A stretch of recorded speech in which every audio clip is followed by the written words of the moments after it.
लागे सावन के झड़ी। सुन सुन मोर गड़ी लागे सावन के झड़ी। जो ही आई नहीं रे राजा आई नहीं रे। जो ही आई नहीं रे राजा आई नहीं रे। काओ खर विचार हो गिरे लागे सावन के झड़ी। लागे सावन के झड़ी लागे सावन के झड़ी लागे सावन के झड़ी। सुन सुन मोर गड़ी लागे सावन के झड़ी। सुन सुन मोर गड़ी लागे सावन के झड़ी। जो ही आई नहीं रे राजा आई नहीं रे। जो ही आई नहीं रे राजा आई नहीं रे।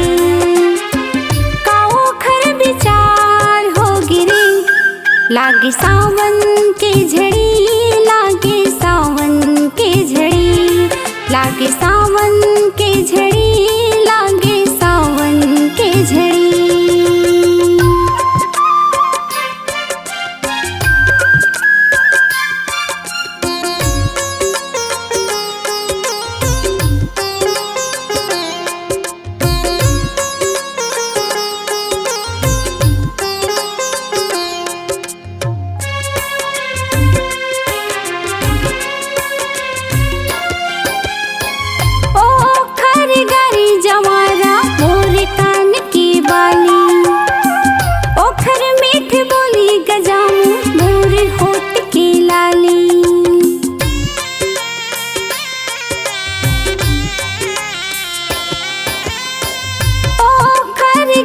जवारा मोर कान की बाली ओखर मीठ बोली गजामू मोर होठ की लाली। काला काला मैं बतावा का दुख ना सुनावा। जो ही आई नहीं रे राजा आई नहीं रे। जो ही आई नहीं रे राजा आई नहीं रे। संझा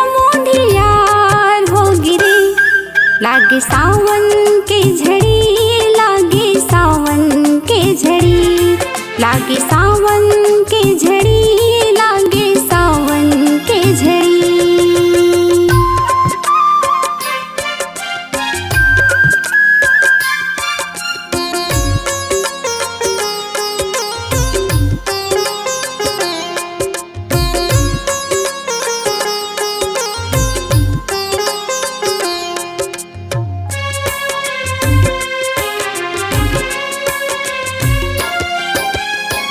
मैं ओखर दिया वो संगी वो हमोरे बाती। माया के तेल संगी जलत दिन राती।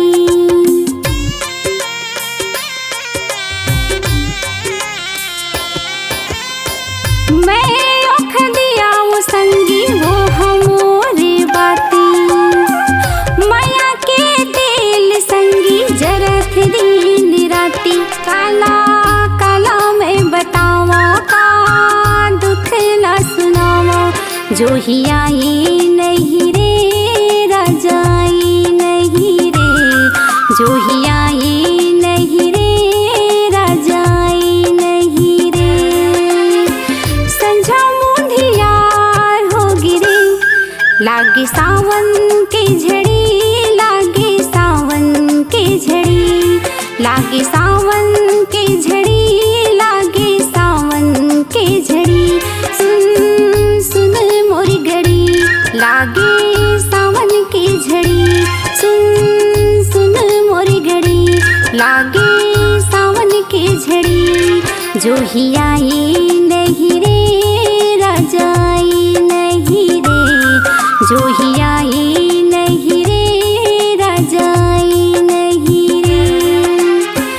काओ खर विचार हो गिरे लागे सावन के झड़ी लागे सावन के झड़ी लागे सावन के झड़ी लागे सावन के झड़ी लागे सावन के झड़ी लागे सावन लागे सावन